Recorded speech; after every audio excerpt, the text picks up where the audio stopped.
नमस्कार, आप देख रहे हैं देशवा न्यूज, आपके साथ मैं हूं राजनंदिनी।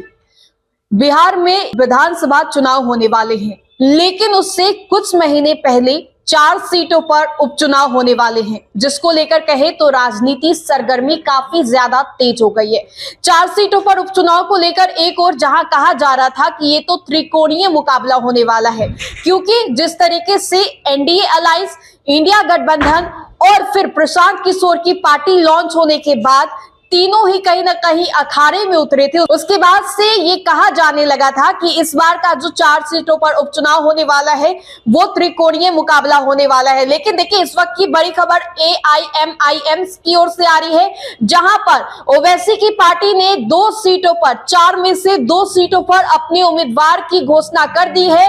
और कौन सी है वो 2 सीटें, लेकिन उससे पहले जरा जानिए कि जिस तरीके से 4 सीटों पर उपचुनाव को लेकर जहां कहा जा रहा था कि ये एक त्रिकोणीय मुकाबला होने वाला है, लेकिन अब ओवैसी की पार्टी ने भी इन 4 में से 2 सीटों पर अपने उम्मीदवार की घोषणा कर दी। अब कह सकते हैं कि एक और जहां मैदान में एनडीए अलायंस, इंडिया गठबंधन और प्रशांत किशोर की पार्टी जनसुराज थी, अब वहीं पर AIMIM ने भी अपने 2 उम्मीदवारों की घोषणा कर दी है। अब ऐसे में हम आपको बताते हैं कि कौन है वो 2 सीट जहां से ओवैसी की पार्टी ने अपने 2 उम्मीदवारों की घोषणा कर दी है। देखिए, जो पहला सीट है वो है बेलागंज। बेलागंज की बात करें तो यहाँ से AIMIM की पार्टी की ओर से मोहम्मद जमीन अली का नाम चुना गया है, इस नाम पे मुहर लगी है।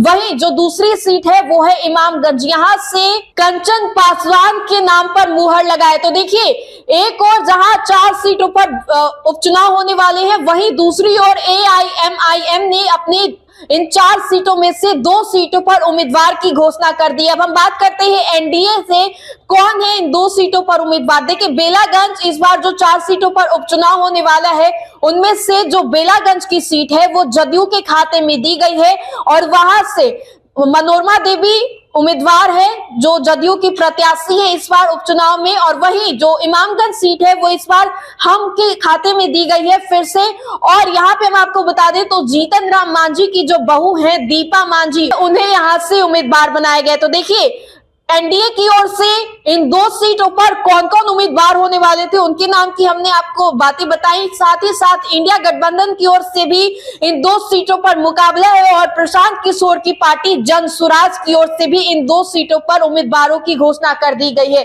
देखिए, बेलागंज से बात करें तो नाम को लेकर पहले यहाँ पे मोहम्मद खिलाफत हुसैन थे, लेकिन नामों में तब्दीलियत आई। आज प्रेस कॉन्फ्रेंस के दौरान प्रशांत किशोर ने नाम में तब्दीलियत कर दी है और ये बता दिया है कि आज से अब जो नए उम्मीदवार है वो कौन है।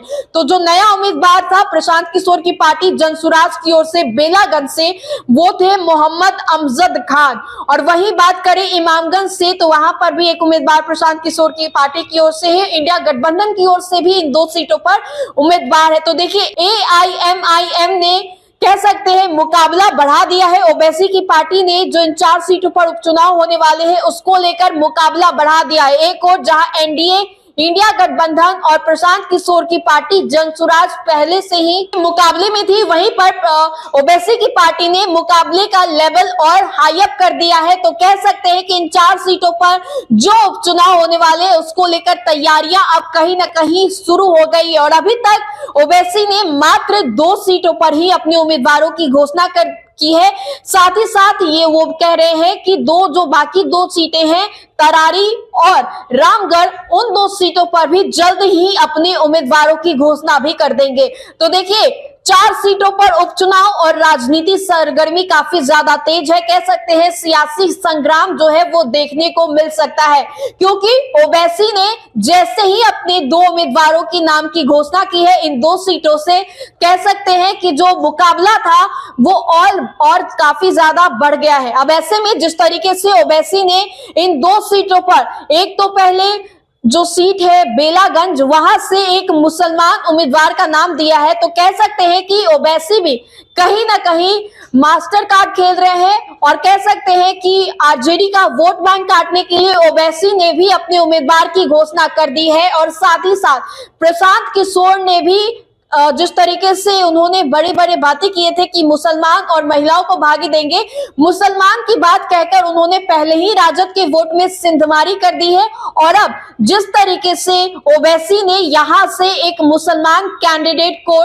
टिकट दिया है, कह सकते हैं कि प्रशांत किशोर, एनडीए और जनसुराज तीनों ही कहीं ना कहीं मुसलमान कार्ड खेलकर तेजस्वी यादव को नुकसान पहुंचा सकते हैं। और यह भी कहा जा रहा है कि विधानसभा से पहले इन जो 4 सीटों पर उपचुनाव होने वाले हैं, ये एक ट्रेलर है। इससे पता चल जाएगा कि कौन विधानसभा में जीत का परचम लहराएगा। लेकिन जिस तरीके से तेजस्वी यादव के मुस्लिम वाले वोट बैंक पर सभी ने आंखें गड़ा रखी है, चाहे वो ओवैसी की पार्टी हो, चाहे वो प्रशांत किशोर हो या फिर एनडीए के जितने भी घटक दल हो, तो कह सकते हैं कि चुनाव सर पर है। और देखना बेहद दिलचस्प होगा कि जितने भी पार्टी की ओर से मास्टर कार्ड खेले गए हैं, कितना सही साबित होता है इन 4 सीटों पर मतदान के बाद। जब रिजल्ट आएगा तभी बताया जा सकता है।